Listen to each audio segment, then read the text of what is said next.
ก่อนเข้าพรรษาที่จะถึงนี้ขอเชิญสาธุชนทุกท่านร่วมทำบุญกระเบื้องดินเผามุงหลังคาศาลาบาทวัดห้วยโถงตำบลน้ำบ่อหลวงอำเภอสันปะตองจังหวัดเชียงใหม่แผ่นละ3 บาททางวัดต้องการ 14,800 แผ่นร่วมทำบุญได้ที่ธนาคารกสิกรไทยเลขที่บัญชี121-231-7906พระอาจารย์อุดรจันทธรรมโมเบอร์โทรศัพท์0959532495ตั้งแต่บัดนี้เป็นต้นไปจนถึงวันเสาร์ที่24 กรกฎาคม 2564 ตรงกับวันเข้าพรรษาเวลาบ่าย 3 โมงเป็นต้นไปเริ่มทำพิธีถวายหรือสะดวกทำบุญที่วัดด้วยตัวเองเชิญกราบขอพรพระนอนดวงดีศักดิ์สิทธิ์อายุ300 กว่าปีเพื่อเป็นสิริมงคลแก่ท่านและครอบครัว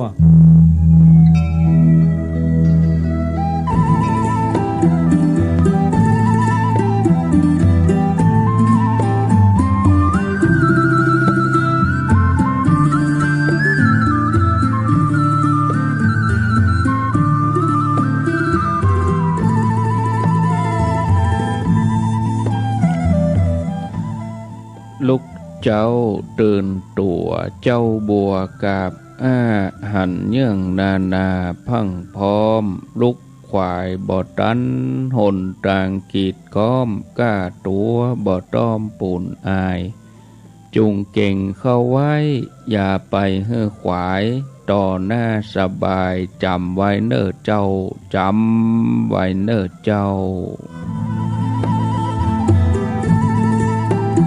อรุณสวัสดิ์ธรรมะสวัสดียามเจ้าศรัทธาญาติโยมท่านผู้ฟัง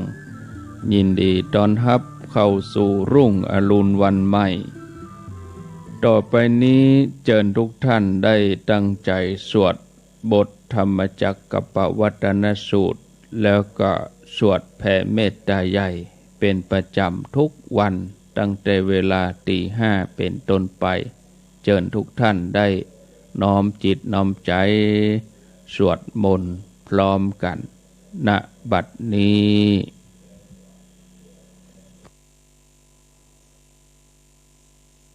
เอวเมสุตังเอกังสมัยยังภควาภารณสิยังวิหารติอิสิปตเนมิคทาเยตาตระโคภควาปัญจวัคคีเยภิกขุอามันเตสิทเวเมภิกขเวอันตาปาปชิเตนะนะเสวิตาภายโยจายังตาเมสุกามสุขันลิกานุโยโคหิโนคัมโม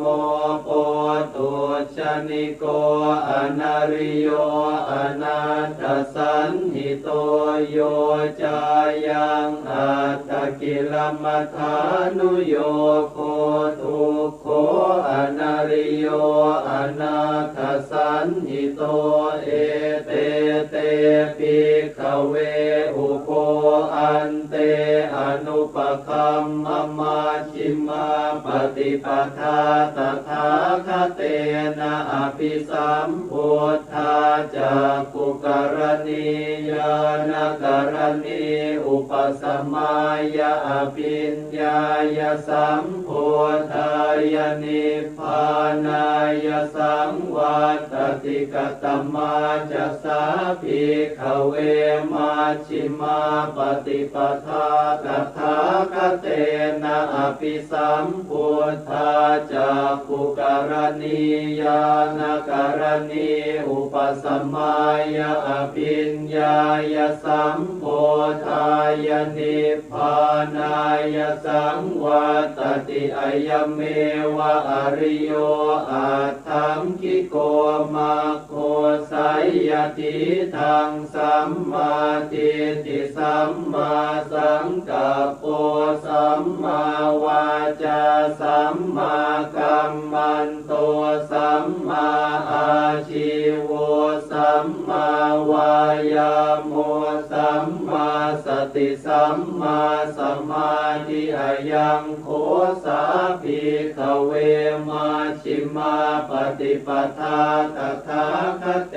นะอภิสัมพุทธาจักขุกรณีญาณกรณีอุปสมายะอภิญญายะสัมโพธายะนิพพานายะสังวัตติอิทังโคปนะภิกขเวทุกขังอริยสัจจังชาติปิทุกขาชราปิทุกขามรณะปิทุกขังโสกปริเทวทุกขโทมนัสสุปายาสาปิทุกขาอาปิเยหิสัมปโยโคทุกโขปิเยหิวิปโยโคทุกโข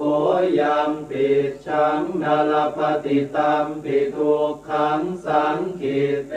นะปัญจุปาทานาขันธาทุกขาอิทังโคปนะภิกขเวทุกขสมุทัยโยอริยสัจจังญายังตัณหาโปโนภวิกานันทิราคะสหคตาตาตระตาตราภินันทินิสัยยติทังกามตัณหาภวตัณหาวิภวตัณหาอิทังโคปนะภิกขเวทุกขนิโรโธอริยสัจจังโยตัสสะเยวตัณหายาเสสวิราคะนิโรโธจาโคปฏินิสสะโคโมติอนาลโยอิทังโคปนะภิกขเวทุกขนิโรธคามินีปฏิปทาอริยสัจจังอายเมวะอริโยอัตถังกิโกมาโคไสยทิทังสัมมาทิฏฐิสัมมาสังกัปโปสัมมาวาจาสัมมากัมมันโตสัมมาอาชีโวสัมมาวายาโมสัมมาสติสัมมาสมาธิอิทังทุกขังอริยสัจจันติเมภิกขเวปุเพ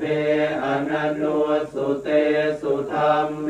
สุจักขุงอุทปปาทิญาณังอุทปปาทิปัญญาอุทปปาทิวิชชาอุทปปาทิอาโลโกอุทปปาทิตังโขปนิทังทุกขังอริยสัจจังปริญญายันติเมภิกขเวปุเพอนันโนสุเตสุธัมเมสุจักขุงอุทปปาทิญาณังอุทปปาทิปัญญาอุทปปาทิวิชชาอุทปปาทิอาโลโกอุทปปาทิตังโข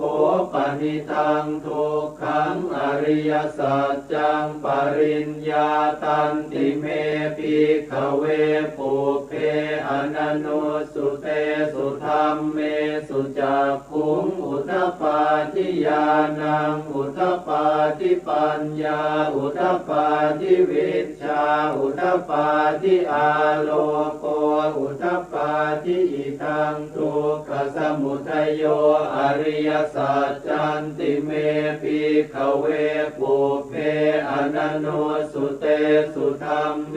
สุจักขุงอุทปปาทิญาณังอุทปปาทิปัญญาอุทปปาทิวิชชาอุทปปาทิอาโลโกอุทปปาทิตังโขปนิทังทุกขสมุทัยโยอริยสัจจังปหาตัพพันติเมภิกขเวปุเพอนันโนสุเตสุธัมเมสุจักขุงอุทปปาทิญาณังอุทปปาทิปัญญาอุทปปาทิวิชชาอุทปปาทิอา อาโลโกอุทธัปปาทิตังโขปนิทังทุกขสมุทัยโยอริยสัจจังปะหินันติเมภิกขเวปุเพอนันโนสุเตสุธรรมเมสุจักขุงอุทธัปปาทิญาณังอุทธัปปาทิปัญญาอุทธัปปาทิวิชชาอุทธัปปาทิอาโลโกอุทธัปปาทิอิทังทุกขนิโรโธอริยสัจจันติเมภิกขเวปุเพอนันโนสุเตสุธรรมเม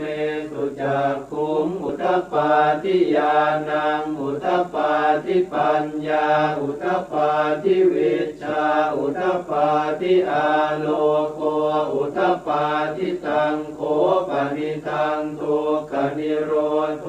อริยสัจจังสัจฉิกาตาพันติเมภิกขเวปุเพอนันโนสุเตสุธรรมเมสุจักขุงอุทธัปปาทิญาณังอุทธัปปาทิปัญญาอุทธัปปาทิวิชชาอุทธัปปาทิอาโลโกอุทธัปปาทิตังโขปนิทังทุกขนิโรโธอริยสัจจังสัจฉิกตันติเมภิกขเวปุเพอนันโนสุเตสุธรรมเมสุจักขุงอุทธัปปาทิญาณังอุทธัปปาทิปัญญาอุทธัปปาทิวิชชาอุทธัปปาทิอาโลโกอุทธัปปาทิอิทังทุกขนิโรธคามินีปฏิปทาอริยสัจจันติเมภิกขเวปุเพอนันโนสุเตสุธรรมเมสุจักขุงอุทธัปปาทิญาณังอุทธัปปาทิปัญญาอุทธัปปาทิวิชชาอุทธัปปาทิอาโลโกอุทธัปปาทิตังโขปนิทังทุกขนิโรธคามินีปฏิปทาอริยสัจจังภาเวตาพันติเมภิกขเวปุเพอนันโนสุเตสุธรรมเมสุจักขุงอุทธัปปาทิญาณังอุทธัปปาทิปัญญาอุทธัปปาทิวิชชาอุทธัปปาทิอาโลโกอุทธัปปาทิตังโขปนิทังทุกขนิโรธคามินีปฏิปทาอริยสัจจังภาวิตันติเมภิกขเวปุเพอนันโนสุเตสุธรรมเมสุจักขุงอุทธัปปาทิญาณังอุทธัปปาทิปัญญาอุทธัปปาทิวิชชาอุทธัปปาทิอาโลโกอุทธัปปาทิยาวกีวันจะเมภิกขเวอิเมสุจตุสุอริยสัจเจสุเอวันติปริวัตตังทวาทสาการังยถาภูตังญาณทัสสนังนสุวิสุทธังอโหสิเนวตาวาหังภิกขเวสเทวเกโลเกสัมมาระเกสพรหมเกสัสมณพรหมนิยาปชายสเทวมนุสายอนุตตรังสัมมาสัมโพธิงอภิสัมพุทโธปัจจัญญาสิงยโตจะโคเมภิกขเวอิเมสุจตุสุอริยสัจเจสุเอวันติปริวัตตังทวาทสาการังยถาภูตังญาณทัสสนังสุวิสุทธังอโหสิอัคขาหังภิกขเวสเทวเกโลเกสัมมาระเกสพรหมเกสัสมณพรหมนิยาปชายสเทวมนุสายอนุตตรังสัมมาสัมโพธิงอภิสัมพุทโธปัจจัญญาสิงญาณัญจะปนเมทัสสนังอุทธัปปาทิอกุปปาเมวิมุต ติอัยมันติมาชาตินาติธานิปุนาภโวติอิธรรมโวจะภควาอัตตมนาปัญจวัคคียาภิกขุภควโตภาสิตังอภินันทุงอิมาสมิงจะปนวัยยาการณาสมิงพันยมาเนอายาสมโตโกนทัญญาสวิรชังวิตมลังธรรมจักขุงอุทธปาทิยังกินจิสมุทัยธรรมังสัพพันตังนิโรธธรรมันติภวัตติเตจะภควตาธรรมจักเกภูมิมาเทวาสัทธมโนสาเวสุงเอตัมภควตาภาราณสิยังอิสิปตเนมิคทาเยอนุตตรังธรรมจักกังปวัตติตังอาปฏิวัติยังสมเนนวาพระมเนนวาเทเวนวามาเรนวาพระมุนาวาเกณจิวาโลกัสมินติภูมานังเอวานังสัทธังสุตวาจาตุมหาราชิกาเทวาสัทธมโนสาเวสุงจาตุมหาราชิกานังเทวานังสัทธังสุตวาตาวติงสาเทวาสัทธมโนสาเวสุงตาวติงสานังเทวานังสัทธังสุตวายามาเทวาสัทธมโนสาเวสุงยามานังเทวานังสัทธังสุตวาตุสิตาเทวาสัทธมโนสาเวสุงตุสิตานังเทวานังสัทธังสุตวานิมมานรติเทวาสัทธมโนสาเวสุงนิมมานรตินังเทวานังสัทธังสุตวาปรนิมมิตวสวัตติเทวาสัทธมโนสาเวสุงปรนิมมิตวสวัตตินังเทวานังสัทธังสุตวาพระมกายิกาเทวาสัทธมโนสาเวสุงเอตัมภควตาภาราณสิยังอิสิปตเนมิคทาเยอนุตตรังธรรมจักกังปวัตติตังอาปฏิวัติยังสมเนนวาพระมเนนวาเทเวนวามาเรนวาพระมุนาวาเกณจิวาโลกัสมินติอิติหเตนะคะเนนะเตนะโมโหเตนะยาวะพระมโลกาสัตโตอาภูคาจิอายัญจัตสัสหัสสีโลกธาตุสังกัมปิสัมปะกัมปิสัมปะเวทิอาปมาโนจะโอลาโลโอภาโสโลเกปาตุระโหสิอติกัมเมวะเทวานังเทวานุภาวังอัตโขภควาอุทานังอุทานเนสิอัญญาสิวัตโพโกนทันโยอัญญาสิวัตโพโกนทันโยติติทังอายสมโตโกนทัญญาสอัญญาโกนทันโยตเววนามัง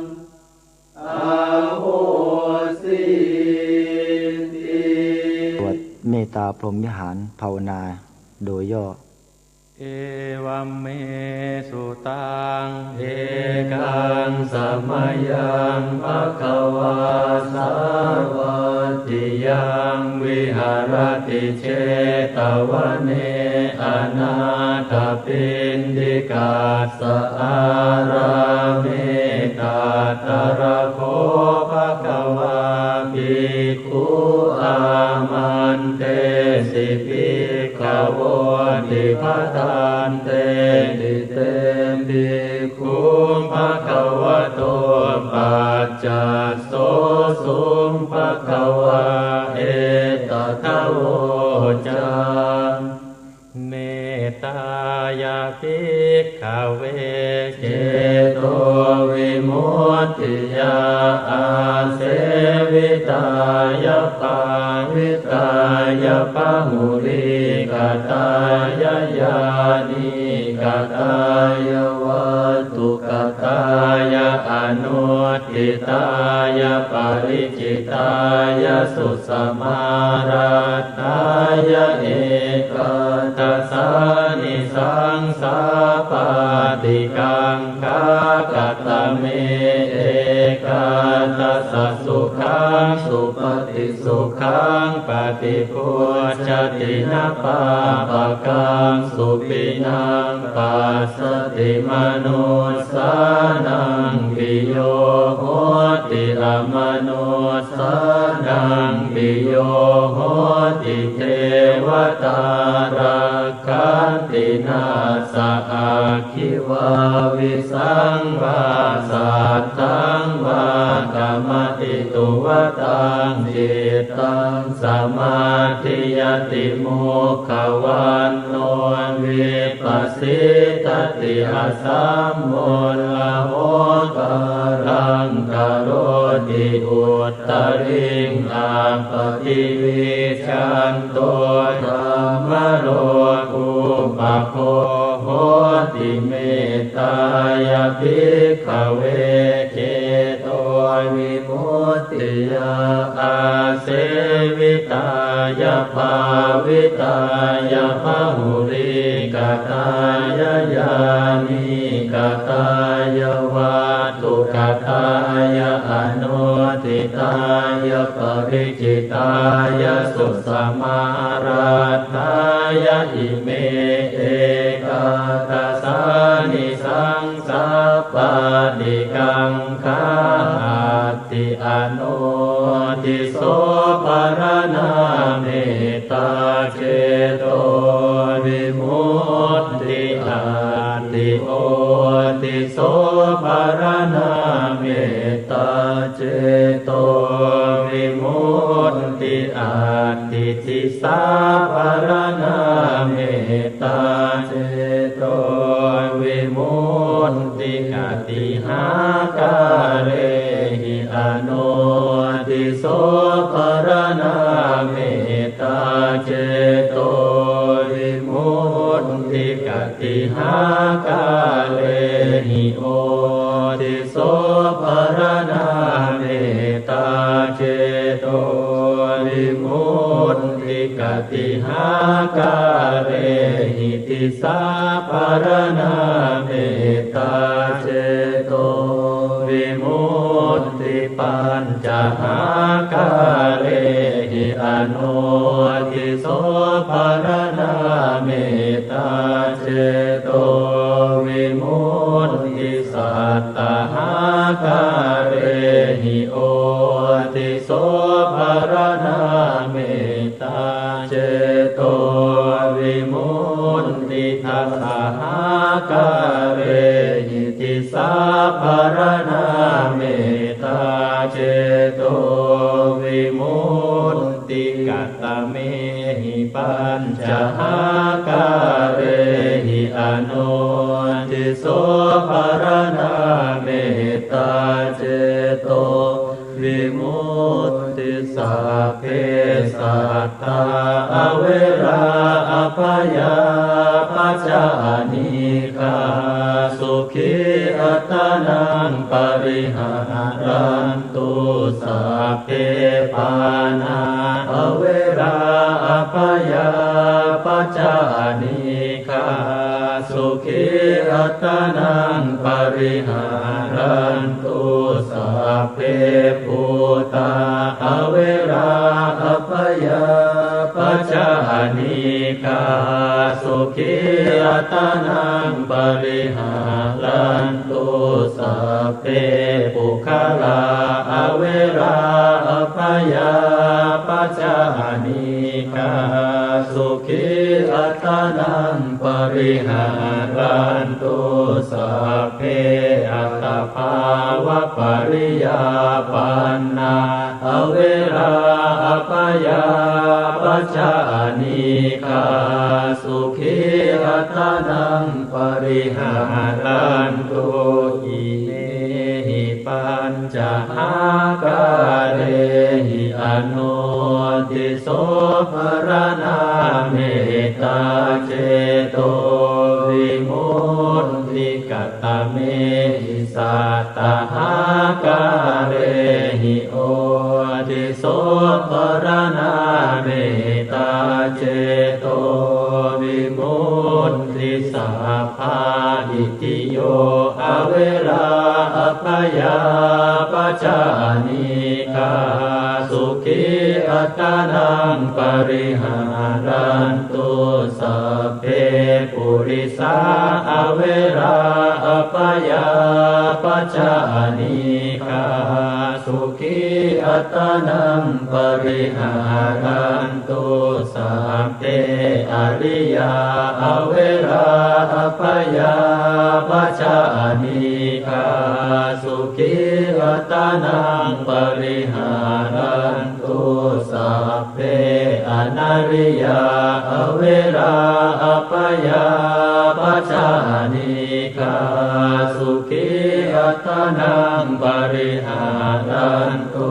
สัพเพเทวาอเวราอภยาปัจจานิกาสุขีอัตตานังปริหารันตุสัพเพมนุสาอเวราอภยาปัจจานิกาสุขีอัตตานังปริหารันตุสัพเพวินิปาติกาอเวราอภยาปัจจานิกาสุขีอัตตานังปริหารันตุอิเมหิสัตตาการเรหิโอติโสภรณาเมตตาเจโตวิมุตติกัตตะเมหิทาสหการเรหิติสาภรณาเมตตาเจโตวิมุตติสัพเพปุราติมายติสายสัตตาอเวราอภยาปัจจานิกาสุขีอัตตานังปริหารันตุสัพเพปัจฉิมายติสายสัตตาอเวราอภยาปัจจานิกาสุขีอัตตานังปริหารันตุสัพเพอุตตรายติสายสัตตาอเวราอภยาปัจจานิกาสุขีอัตตานังปริหารันตุสัพเพทักขินายติสายสัตตาอเวราอภยาปัจจานิกาสุขีอัตตานังปริหารันตุสัพเพปุราติมายาอนุติสายสัตตาอเวราอภยาปัจจานิกาสุขีอัตตานังปริหา รันตุสัพเพปัจฉิมายาอนุทิสายาสัตตาอเวราอภยาปัจจานิกาสุขีอัตนังปริหารันตุสัพเพอุตตรายาอนุทิสายาสัตตาอเวราอภยาปัจจานิกา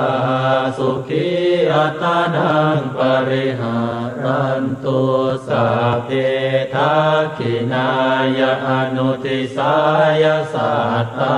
อเวราอภยาปัจจานิกาสุขีอัตนังปริหารันตุสัพเพเหติมายาทิสายาสัตตาอเวราอภยาปัจจานิกาสุขีอัตนังปริหารันตุสัพเพอุปริมายาทิสายาสัตตาอเวราอภยาปัจจานิกาสุขีอัตนังปริหารันตุอิเมหิตัสสหกาเลหิติสายาปาลนาเมตตาเจโตวิมุตติ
อรุณสวัสดิ์ธรรมะสวัสดี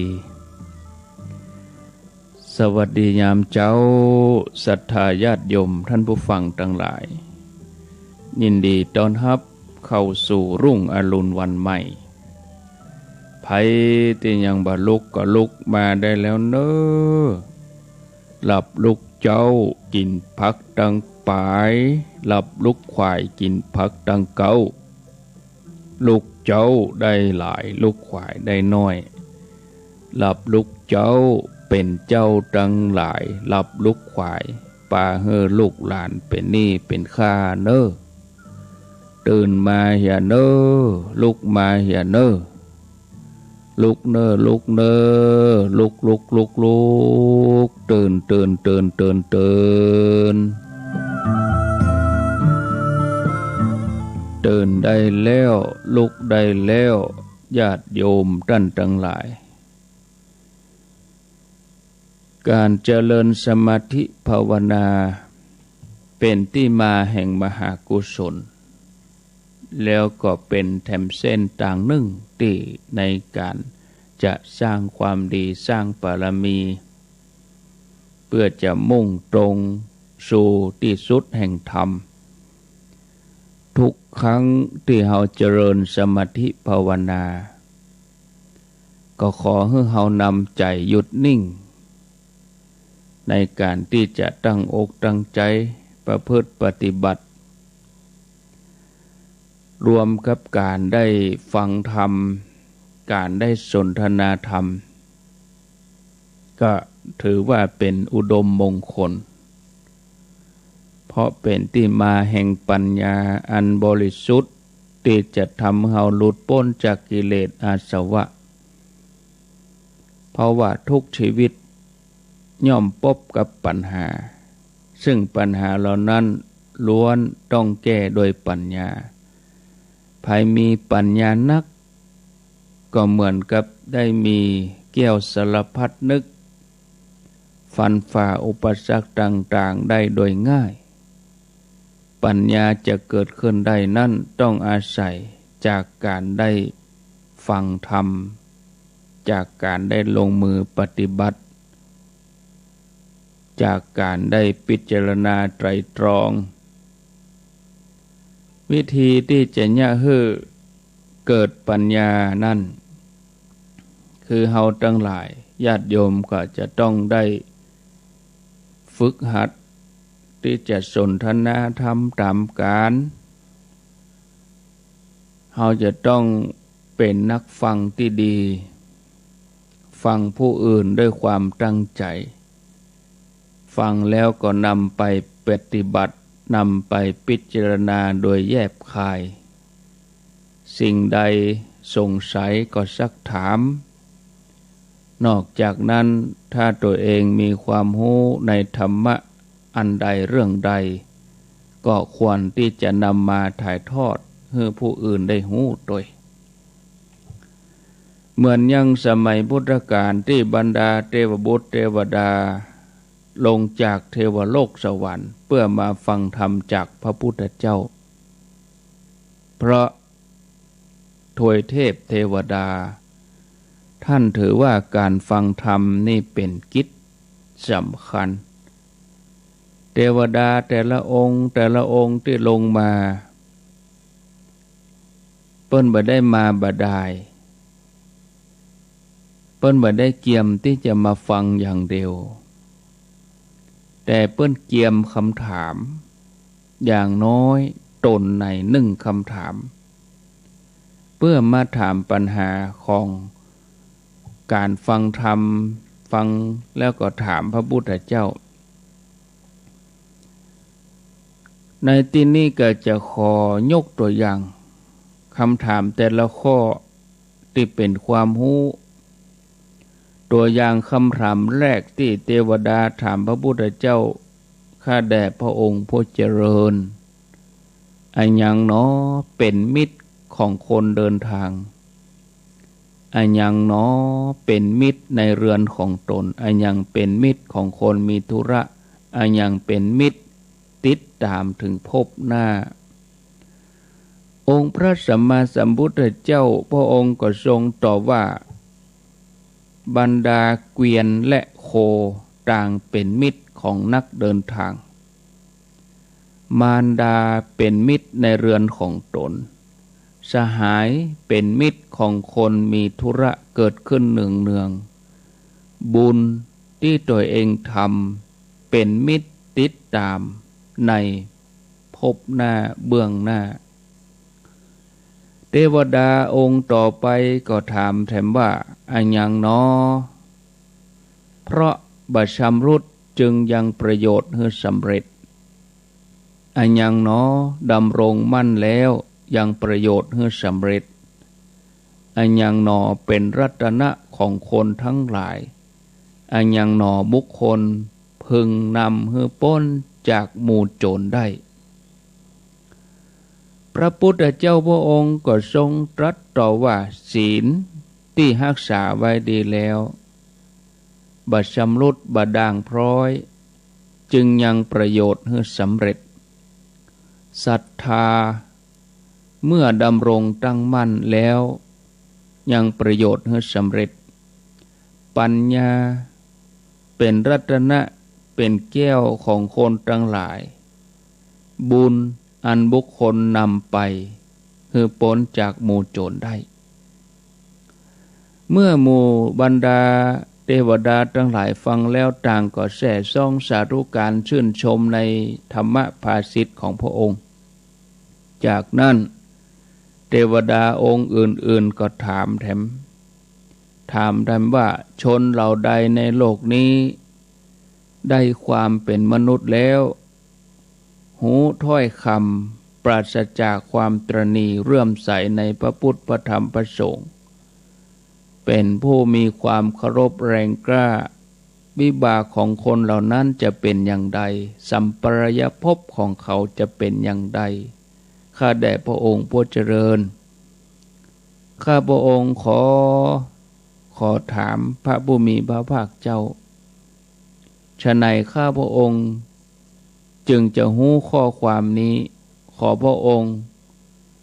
ทรงวิจารณาตอบปัญหานี้เถิดพระพุทธเจ้าพระองค์ก็ตอบว่าชนเหล่าใดในโลกนี้ได้ความเป็นมนุษย์แล้วหูถ้อยคำปราศจากความตระหนี่เลื่อมใสในพระพุทธพระธรรมพระสงฆ์เป็นผู้มีความเคารพแห่งกล้าชนเหล่านี้ย่อมปรากฏในสวรรค์หากถึงความเป็นมนุษย์เขาย่อมเกิดในตระกูลที่มั่งคั่งได้เสื้อผ้าอาหารความร่าเริงความสนุกสนานบ่ยากพึงมีอำนาจแผ่ไปในโภคทรัพย์ที่ผู้อื่นหาสะสมไว้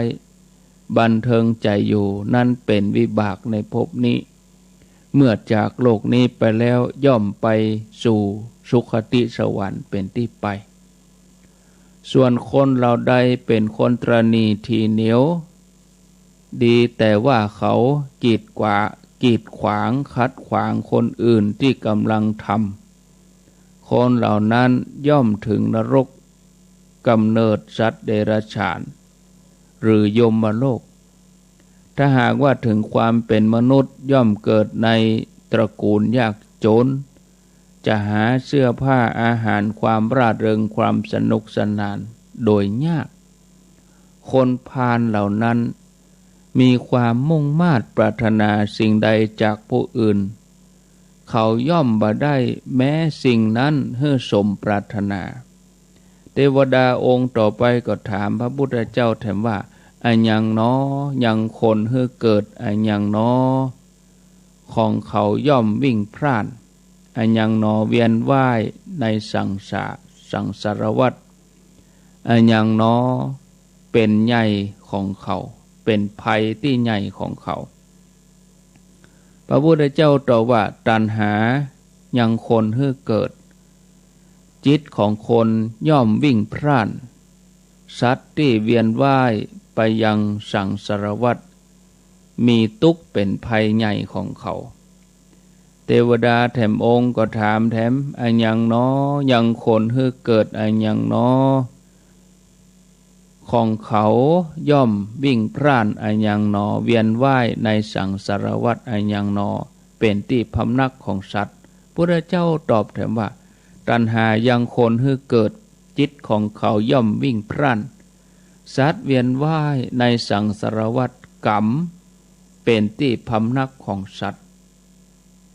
เทวดาแถมองค์หนึ่งก็ถามแถมว่าอันยังนอ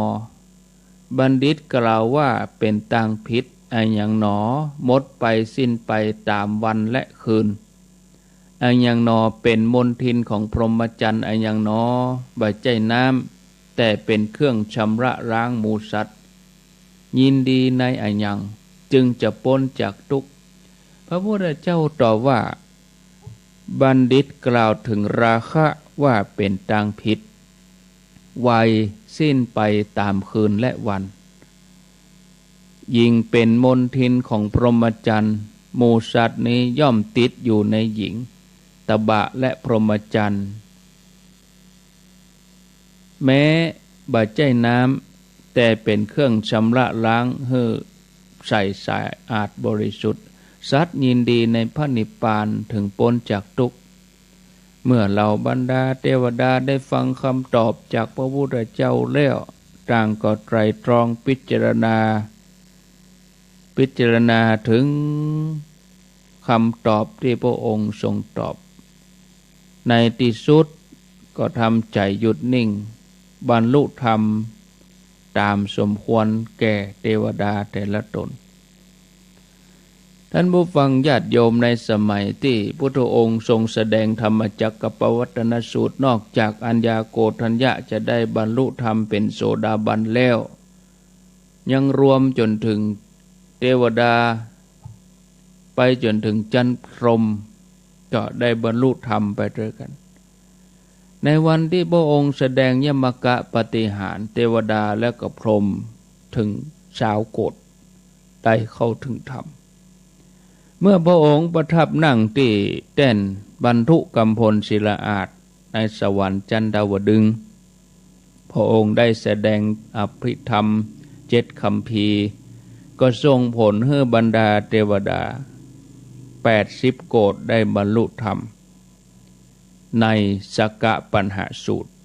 เทวดาแถม80,000ได้บรรลุธรรมนอกจากนี้ก็ยังปรากฏในพระไตรปิฎกแถมนักที่บรรดาทวยเทพเทวดาได้บรรลุธรรมเข้าถึงธรรมจากการได้ฟังธรรมจากพระองค์อันนี้เพราะอานิสงส์ของการได้หันคุณค่าในการฟังธรรมฉะนั้นญาติโยมหมู่เฮาอย่าได้ละเลยในการอาบน้ำฟังธรรมสนทนาธรรมแล้วก็ปฏิบัติธรรมทำให้เป็นกิจวัตรเนี่ยประเด็นนี้ข้างแถมเดือนหนึ่งจะเข้าพรรษาก็เป็นที่น่าอนุโมทนากับศรัทธาญาติโยมเขาท่านทั้งหลายเนาะพอเวลาแล้วตอนนี้ก็5:05 กับ52-53 นาทีก็เจริญพรศรัทธาญาติโยมที่ฟัง103.50โดยหมอกเรดิโอตังเวียงปะเป้ากันเนาะเข้าพรรษาวันที่24กับวันที่25อันนี้ต่างคณะสงฆ์อำเภอเวียงปะเป้าตึงไปในไปนอกภายในก็มีหลวงพ่อท่านพระครูนิวิตศิลสังวรเจ้าคณะอำเภอเวียงปะเป้าเจ้าคณะพระสังฆาธิการเจ้าอาวาสทุกรูปภายนอกก็มีท่านนายอำเภอวุฒิกรคำมาหน่วยงานราชการอุทยานแห่งชาติขุนแจแล้วก็กำนันผู้ใหญ่บ้านประเด็นนี้ก็คงเข้าใจว่าพี่น้องญาติโยมตังเวียงปะเป้าคงจะหูทราบข่าวกันหมดแล้วซึ่งงานที่จะเกิดขึ้นในวันที่25แล้วก็ทำกันมาทุกปีอยู่แล้วคืองานส่งน้ำพระศรีสองเมืองงานสักการะปูชาพระศรีสองเมืองประจำปีเปิ้นก็ทำกันในวันแฮมค่ำวันแฮมค่ำก็คือวันที่25เดือนกรกฎาประเด็นนี้เปิ้นแปลงศาลาขึ้นมาทดแทนหลังเดิมเปิ้นก็อย่าลื้อหลังเก่าเรียบร้อยกับประเด็นนี้แปลงหลังใหม่เปิ้นก็จะย้ายพระศรีสองเมืองไปไว้ศาลาใหม่ปุ่นวันที่25ก็เชิญชวนญาติโยมเข้าไปร่วมอนุโมทนาทานด้วยกันก็อย่างที่อาตมาบอกเขาก็หอมไว้วันน้อยวันนี้สวดมนต์แล้วก็จอมเห็ดเช้าเบิดแมลงจะนอนก็จอมเห็ดเช้าอีนะถึงเวลาวันเข้าพรรษามาบรรดาก็วันที่อย่าง12-13ค่ำเขาก็เอาออมศีลมาโบะอันนี้เอาไปใส่ยอดตาลขันเข้า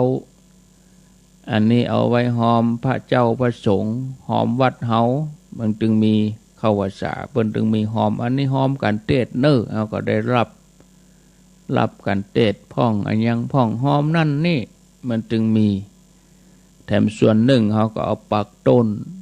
กองกลางแต่ละวัดอันนี้เวียงปะเป้านี่เปิ้นเน้นวัดละ1 ต้น1 ต้นญาติโยมก็เอาไปปักต้นกับเจ้าอาวาสส่วนญาติโยมที่อื่นที่ไกลประเด็นนี้ก็ได้ยินข่าวคราวแล้วก็จะมาร่วมก็บ่ขัดข้องอย่างญาติโยมก็ปักต้นกันมาในนามแต่ละจุดแต่ละที่ถ้าบ่ได้ไปก็ก้อยร่วมบุญกันโอกาสหน้าก็มีไม่ใช่ว่าบ่ได้ไปวันนั้นก็บ่ได้ไปวันอื่นก็มีก็ตะวาก็มีตั้งพะเยาหลายบ้านหลายศรัทธาเปิ้นมาเชียงใหม่เปิ้นก็มาแว่เปิ้นจะไปเชียงไฮ้เปิ้นก็ไปแว่คนถึงไปแว่ทำบุญศาลาเปิ้นก็ถึงยาการถึงวันค รูบาสังฆะเปิ้นกับพลัดเปลี่ยนหมุนเวียนกันไปนั่งนักกันหั่นวันไหนตนสองตนนะเปิ้นถึงตนใดที่ว่างอยู่วัดง่อมๆไปจ้างไปไหนไปยื้อพอเปิ้นแปลงศาลาครับนี่เปิ้นถึงไปอยู่หั่นครูบาอาจารย์เขาเนี่ยอยู่วัดก็อยู่บ่ได้ง่อมที่จริงบ่ใช่อยู่บ่ได้ก็งานวัดก็มีนั่นน่ะ แต่ว่าว่างเว้นนี่นะจากภารกิจอื่นอันนี้ก็เชิญชวนถ้าญาติโยมพิจารณาว่าโอ้วันที่25คนถ้าจะนักจะหลายเขาก็ทยอยไปก่อนหน้าสัก7 วันเขาก็ไปได้รู้เปิดมีงานวันที่25เขาก็จะทยอยไปตั้งแต่วันที่18 19เช้าวันไหนคณะ2 คณะอันนี้ก็ไปมีปัญหาอย่างเนาะเนอะอันนี้ก็เชิญชวนญาติโยมเนอะวันที่25ก็เชิญชวนญาติโยมขอท่านทั้งหลายไปพอเวลาแล้วก็หมดลงไปเสร็จแล้วสำหรับอาตมาภาพขอนำรายการจากลาท่านผู้ฟังไปก่อนเด้อญาติโยมท่านทั้งหลายรายการต่อไปก็ติดตามมาฟังรายการมรดกธรรมพื้นเมืองวันนี้วันจันทร์วันจันทร์นี่ก็วันจันทร์นี่รายการท่านพระครูวันจันทร์เป็นรายการของท่านพระครูวิสิตศิรพรวันจันทร์แล้วก็วันการก็ท่านสาธิต